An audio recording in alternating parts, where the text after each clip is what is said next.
చిన్నప్పుడే మనస్పర్ధలతో తల్లిదండ్రులు దూరమయ్యారు. అప్పట్నుంచి తండ్రి దగ్గరే పెరిగింది. కొన్నాళ్లకు పెద్దల మాటలను కాదనుకుని ప్రేమించిన యువకుడే సర్వస్వం అనుకుంది. తన భవిష్యత్ అంతా అతనికే అంకితం చేసింది. కానీ అదే ప్రేమ చివరకు ఆమె ప్రాణాలను బలి తీసుకుందా?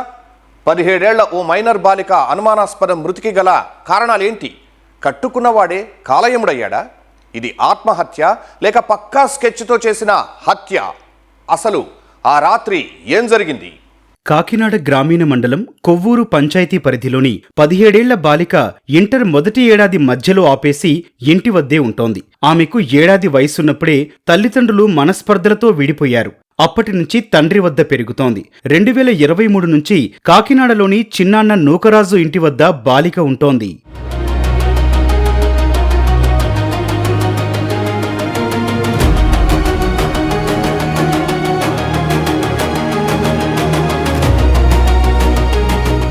కాకినాడ శివారు ప్రాంతం జగన్నాథపురానికి చెందిన 17 ఏళ్ల బాలుడు 10వ తరగతి వరకు చదువుకున్నాడు. ప్రస్తుతం ఏసీ మెకానిక్ గా పనిచేస్తున్నాడు. క్రికెట్ ఆడేందుకు బాలిక ఉండే ఇంటి సమీపానికి తరచుగా వెళ్తుండేవాడు. అలా కొన్నాళ్లకు వారి పరిచయం కాస్త ప్రేమగా మారింది. ఏమీ తెలియని వయస్సులో పెద్దలను కాదని బాలుడి మాటలు నమ్మి బాలిక అతనితో వెళ్లిపోయింది.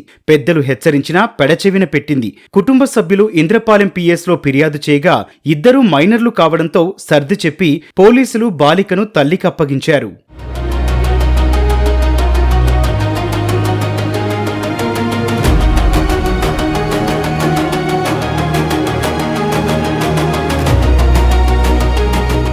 కొన్నాళ్లకు బాలిక మళ్లీ బాలుడితోనే ఉంటారని పెద్దలను ఎదిరించి వెళ్లిపోయింది. కొన్నాళ్లు బాగానే ఉన్నారు. ఈ నెల 12వ తేదీన రాత్రి మీ కుమార్తె మృతి చెందిందని కుటుంబ సభ్యులకు బాలుడి కుటుంబానికి కబురందించారు.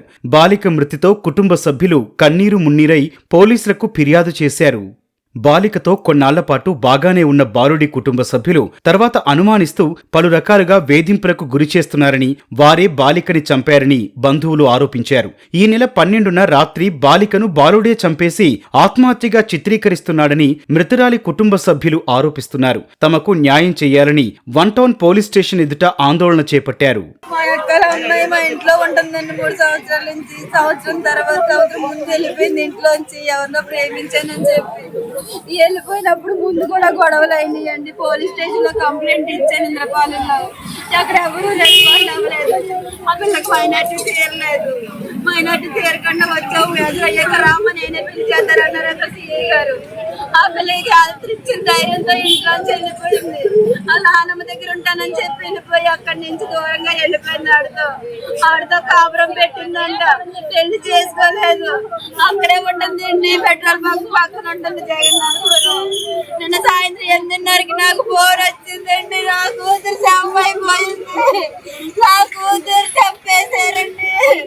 వేసుకుందని చెప్పి సృష్టించారండి. పోలీసులు కూడా నా కోసం ఎవరు పట్టించుకోవట్లేదు. ఘటనా స్థలానికి చేరుకున్న పోలీసులు బాలిక మృతదేహాన్ని శవ పరీక్ష కోసం మార్చురీకి తరలించారు. కేసు నమోదు చేసి దర్యాప్తు చేస్తున్నామని సిఐ నాగదుర్గారావు, బాలుడి తల్లిదండ్రులు, వారి బంధువును అదుపులోకి తీసుకుని విచారిస్తున్నామన్నారు. 12/6/2026 ఉదయం 6:30 గంటలకి నాయన నూకరాజు గారు ఒక కంప్లైంట్ తీసుకొచ్చారు. వాళ్ళ అక్కయ్య గారు కూతురైన ఏజ్ సుమారు 17 ఇయర్స్ మైనర్ గారు ములగపాటి శివరామరాజు గారి యొక్క హౌస్ లో హ్యాంగింగ్ చేసుకుని చనిపోయినట్టు మాకు కంప్లైంట్ రాగానే వెంటనే కేసు నమోదు చేసి 306 ఐపీసీ బాధ్యత బిఎన్ఎస్ వచ్చి 108 కింద కేసు నమోదు చేసుకుని వెంటనే నేరస్థానానికి వెళ్ళి అక్కడ హ్యాంగింగ్ చేసుకున్న ఎవరైతే పాప 17 ఇయర్స్ పాప ఉన్నదో ఆ పాపని వెంటనే బంధువుల సమక్షంలో గవర్నమెంట్ హాస్పిటల్కి మార్చుకి షిఫ్ట్ చేసి దాంట్లో ఎఫ్ఐఆర్ నమోదు చేసి నిన్న ఇంక్వెస్ట్ అన్ని కంప్లీట్ చేసి బాడీని వాళ్ళు హ్యాండ్ ఓవర్ చేయడం జరిగింది. ఈ దర్యాప్తులో వాళ్ళ కంప్లైంట్ పరంగా